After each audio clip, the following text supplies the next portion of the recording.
قصة عني وحجيو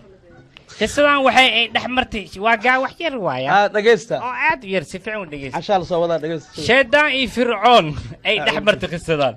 فرعون واختي وحشكتي اله النمى انا ربكم الاعلى اسير شيطان مقعيسي صمدا لغا سو بريي لعندا لغو سو ريدي وحسير بني ادم او كرامه لا تشيغوس ان سو سجودا انا دبليغا ابوري markii la imaad marka sheedaan waxa uu tagay fircoon iridu gargaraay kub kub kub kub kub kub yaa way sheedaan way iga fur iridu waa u gali markii uu gali waxa siiri adi kaal fircoon ilaahnima ba sheegaysa ana rabbukum al-a'la deesiye hadii ilaah ataa markii irida aan soo gargaraay yaa way maxaa u tiri yaa ina tilfotorta oo beelowtay maxay ka sii ay fahmeys yaa way maxaa u tiri marka waxa laga hadlaa waxa siiri anoo sheedaan ado sheedaan ay kano fircoon aniga isku tilmaamin sheedaan fircoon unko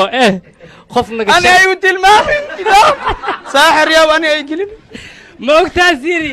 wax unka naga dambi badan oo naga shar badan jiro fircoon soo boodo waxa siiri wax adi naga shar badan adduunka ma jirabo waxa siiri xaasid waay xaasida naga dambi badan siiri marka waxaan ku keenay heesteeda muusik waa loo waa اسي كل الموسيقى الله والله حسني من انت جاب كذا